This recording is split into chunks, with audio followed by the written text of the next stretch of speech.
Vamos continuar o nosso módulo Obrigação Tributária. Agora, na sua parte 4, nós estamos olhando as hipóteses de responsabilidade de terceiros.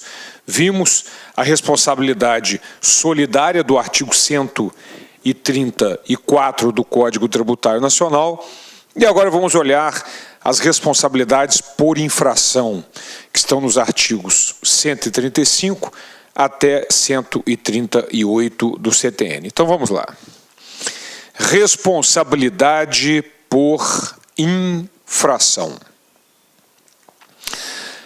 De acordo com o artigo 135, são pessoalmente responsáveis, olha o tipo de responsabilidade. Na responsabilidade de terceiros que nós vimos no final da parte anterior, a responsabilidade era solidária dos pais pelos tributos devidos pelos seus filhos menores, tutores e curadores pelos tributos devidos pelos tutelados e curatelados e por aí afora. Agora não. Agora a responsabilidade é pessoal, ou seja, a responsabilidade pessoal pelos créditos correspondentes a obrigações tributárias resultantes de atos praticados com excesso de poderes, infração de lei, etc, etc. E aí vem as pessoas referidas no artigo anterior, que é o artigo que nós estudamos de responsabilidade solidária. Os pais, tutores, curadores, administradores de bens, os síndicos comissários, que são os atuais administradores judiciais, o inventariante, os sócios, no caso de sociedade de pessoa de liquidação, todas aquelas pessoas que nós vimos como solidariamente responsáveis nos atos em que intervierem ou pelas omissões de que forem responsáveis do artigo 134, se porventura vierem a praticar uma infração tributária, terão agora sim a responsabilidade pessoal. Ok? Os administradores de bens, nós vimos no inciso 3 do artigo 134 anterior, da responsabilidade solidária, eles são solidariamente responsáveis com o proprietário dos bens nos atos em que intervierem ou pelas omissões de que forem responsáveis. Mas vamos imaginar que eu vou viajar para o exterior, vou passar 2 anos no exterior e deixei os meus bens para serem administrados por um administrador de bens, com uma cláusula contratual na qual esse administrador de bens está proibido de alienar os meus bens. Mas, ferindo o contrato, praticando uma infração, portanto, ele aliena os meus bens e cria com isso uma obrigação tributária para mim, que sou o contribuinte. Então, neste caso, por ter cometido a infração, a responsabilidade deixa de ser solidária entre eu e ele responde pessoalmente. Estão aqui citadas as pessoas referidas no artigo anterior, todas elas. Depois, os mandatários prepostos e empregados, os diretores, gerentes ou representantes de pessoa jurídica ou de direito privado. Ok? Pessoas jurídicas de direito privado. Então, na verdade, sempre que essas pessoas, através de uma infração, vierem a criar uma responsabilidade, uma obrigação tributária para os respectivos contribuintes, a responsabilidade deixa de ser solidária para ser pessoal. E nesses casos, mesmo que não existisse responsabilidade solidária dos mandatários, prepostos, empregados, diretores, gerentes ou representantes de pessoas jurídicas de direito privado, mesmo que não houvesse responsabilidade solidária antes, não estão previstos no artigo 134, mas se agirem através de uma infração e criarem obrigação, passam a ter responsabilidade pessoal. Muito bem. Então, a grande característica da responsabilidade por infração é que ela deixa de ser solidária para ser pessoal. Mas tem um detalhe importante. Há uma jurisprudência um pouco vasta com relação a esse artigo 135, porque até que ponto essa responsabilidade passa a ser pessoal? Porque o texto, eu vou colocar aqui o texto do caput, são pessoalmente responsáveis pelos créditos correspondentes a obrigações tributárias resultantes de atos praticados com excesso de poderes ou infração de lei, contrato social ou estatuto. né? Então, a coisa não é muito bem definida. Há um arcabouço jurisprudencial que nos facilita o entendimento desse artigo 135. Vamos lá. De acordo com o STF, o sócio não responde em se tratando de sociedade por cotas de responsabilidade limitada. A LTDA, é lógico, a empresa, a característica da empresa da LTDA, da responsabilidade limitada, é exatamente o sócio não responder pelo total da dívida, só responde até a participação do patrimônio na empresa.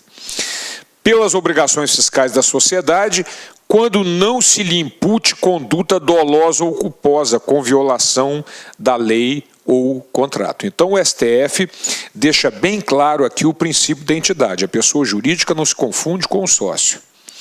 O sócio, a fazenda pública está cobrando da pessoa jurídica, ela não pode, pelo simples fato do indivíduo ser sócio, redirecionar a execução fiscal para o sócio.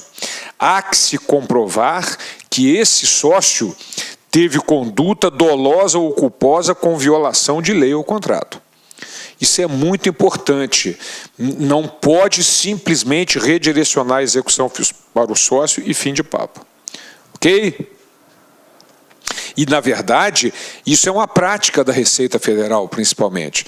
Ela entra com a ação de execução fiscal contra a empresa e imediatamente entra contra o sócio também, como se ele já fosse responsável, independente de ter comprovação de que ele teve conduta dolosa ou culposa com violação de lei ou contrato. Certo? Muito bem. Uma outra posição, STJ, súmula 430, o inadimplemento da obrigação tributária pela sociedade não gera, por si só, a responsabilidade solidária do sócio gerente. Nós vamos ver um arcabouço volumoso aqui, jurisprudencial, com relação a isso. Então, a súmula 430 é muito clara. O simples fato de uma empresa não pagar não quer dizer que o sócio possa ser cobrado. Não há, por esse fato só, responsabilidade do sócio no pagamento do tributo. Ok? É aquela mesma história que determinou o STF. Há que se provar a conduta dolosa ou culposa com infração de lei, estatuto, contrato. Muito bem. A solidariedade do sócio pela dívida da sociedade, de acordo com o STJ, só se manifesta quando comprovado que no exercício de sua administração praticou os atos elencados na forma do artigo 135 do CTN. Vamos lá dar uma volta para o artigo 135 para a gente reforçar. Pelos créditos correspondentes a obrigações tributárias resultantes de atos praticados com excesso de poderes, infração de lei, contrato social ou estatuto. Há necessidade da comprovação desse fato. E continua dizendo, do CTN, não se pode, pois, atribuir tal responsabilidade substitutiva quando sequer estava investido das funções diretivas da sociedade. Portanto, se o sócio sequer era administrador, sequer tinha gerência na sociedade, o simples fato dele ser sócio não faz com que possa ser direcionada a execução fiscal para ele. Certo? Isso é muito importante. Na verdade, com essa prática da Receita Federal de redirecionar a execução fiscal para o sócio rapidamente, assim, às vezes até simultaneamente com a da empresa, faz com que muitos sócios que não têm muitos conhecimentos acabam ou pagando, ou têm bens penhorados, etc. Então, há que se tomar muito cuidado com relação a isso. E existe uma ação, porque quando há execução fiscal, o contribuinte é citado num processo de execução fiscal, ele tem duas possibilidades só. Em 5 dias, ou paga ou oferece um bem à penhora para poder discutir a dívida. Caso contrário, ele não pode discutir a dívida baseado na Lei 6.830 de 80. No entanto, hoje a jurisprudência já aceita a exceção de pré-executividade. É uma forma do sócio, por exemplo, tirar o redirecionamento da execução fiscal para ele, para o sócio, sem que ele faça a penhora de um bem para discutir, sem que ele ofereça um bem à penhora para discutir a dívida. certo? Chamada exceção de pré-executividade.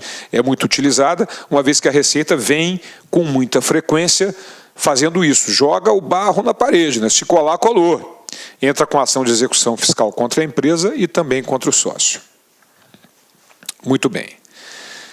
Ainda em nível jurisprudencial, é assente na Corte do STJ que o redirecionamento da execução fiscal e seus consectários legais, as suas consequências, para o sócio-gerente da empresa, somente é cabível quando reste demonstrado que este agiu com excesso de poderes, infração de lei ou contra o estatuto. É o que está, literalidade, é o que está no artigo 135 do CTN, no caput, que nós já repetimos aqui.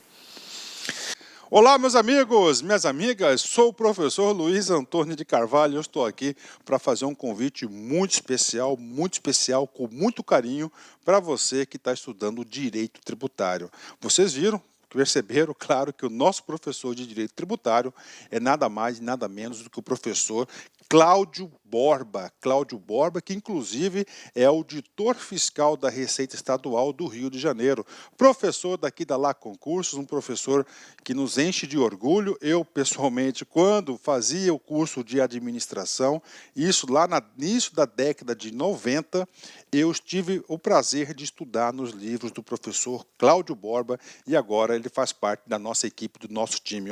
Um forte abraço, professor Cláudio Borba. Meus amigos, minhas amigas, eu quero fazer um convite especial para vocês. O professor Cláudio Borba, tá certo? Ele é o nosso professor de Direito Tributário da LAC Concursos.